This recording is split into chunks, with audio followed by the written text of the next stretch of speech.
With Day Shift, another movie hits Netflix instead of the big movie theaters. Will this be one of those movies where we say, damn it, I would have loved to see it on a big screen? Or will we say after watching it, yeah, I get why it was ending up on Netflix? If you're interested in hearing the answer to that question, then stick with me as I do a quick review of this movie.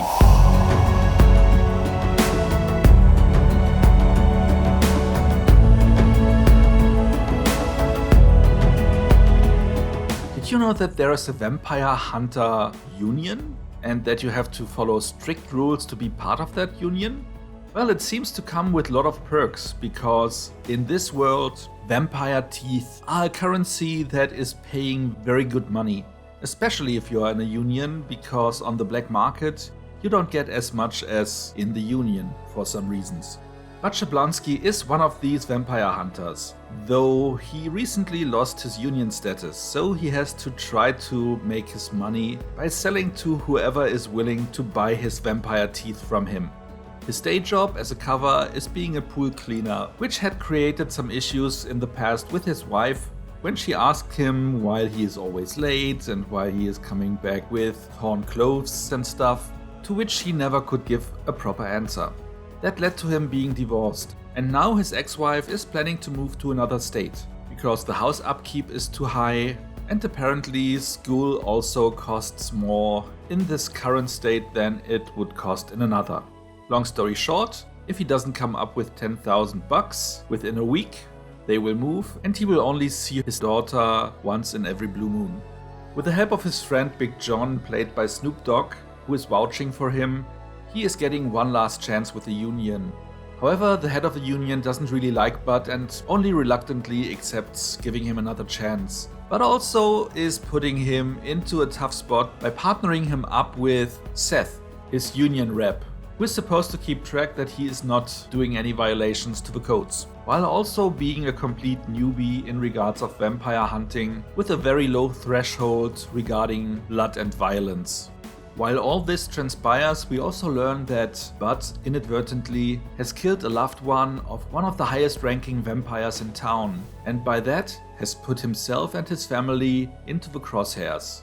How will this turn out?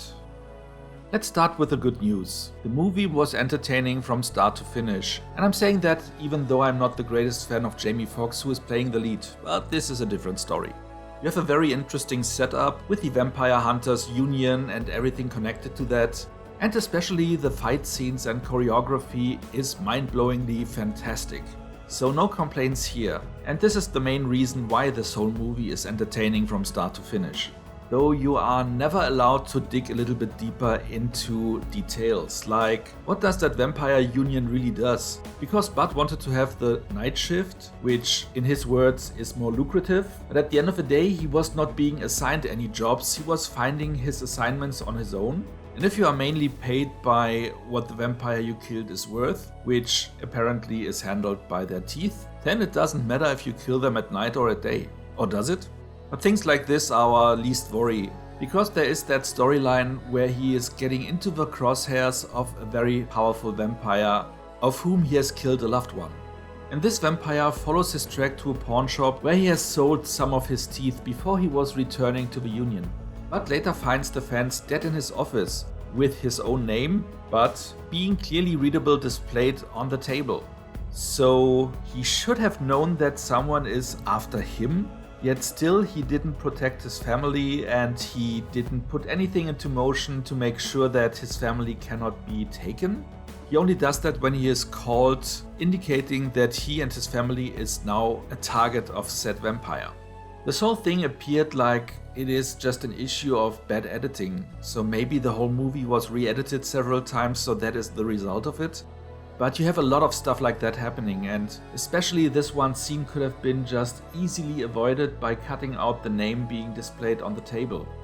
If he has not seen his own name being displayed, then he does not know that he is the target of the vampire and in the center of the rage that led to the fans' death.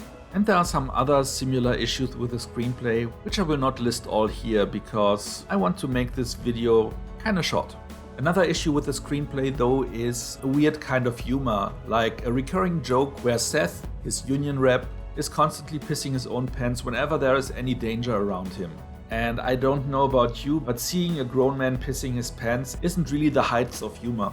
At least not in my book. But maybe the screenplay was aiming on a young audience, which of course was kept away by the R-rated violence. There seems to be in general quite an inconsistency of who the target audience should be for this movie. Some stuff in the screenplay was so weird that at one point I even thought, maybe they shoehorned Snoop Dogg in at a later stage to have another name in there to get people to watch the movie. Because with a little bit of creative editing, you could remove Snoop Dogg completely from the movie without any larger effect, which I don't want to see because his scenes were among the highlights of the movie. I mean, you know Snoop Dogg. He is not really acting in this movie, he is playing himself, but that is cool enough to the point that you wish there would have been more scenes with him in this movie, because his role only comes down to like 5 minutes or so.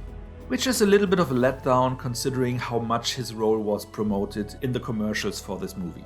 So to recap, you have a solid cast, you have great action, and all the technical merits are great. But as so often in movies, especially when it comes to movies on streaming platforms, the culprit for making this a mediocre movie is the screenplay. And that is a pity because the screenplay, as I mentioned before, really had potential. I mean, thinking about it, I get why so many movies end up on streaming portals, because the screenplays are likely those who are almost there but not quite, and that is the reason why they are making their rounds for years and not being bought by major studios. Most of the movies I have seen so far on streaming platforms are having the same issue. You have a screenplay that has really great potential and some ideas are great, but there are many issues and problems with it, from logical ones to just wrong decisions made with a character or with a whole plot line. I mean, a streaming platform like Netflix could make so great movies if they would just get the screenplays the same way they do it now, but then not just invest like 100 million into creating the movie as it is, but also reworking the screenplay a little bit to make sure that the potential that is there is really brought into the forefront. Here, unfortunately, it did not happen, so I'm rating this one with 6 out of 10 points. It is nice, above average and entertaining. It has a small tendency toward being good, so I nearly went with a 6.5, but again there were so many stupid issues with the screenplay and it bothered me so much that he did not protect his family enough, which his character clearly would have done, which can only mean that there is a big issue with the screenplay. So that's it, sweet and short. Have you seen the movie too? Did you like it? Do you agree with what I just mentioned? Or was all those negative points I mentioned not that distracting to you? Let me know in the comments. So much for now, see you next time and thanks for watching!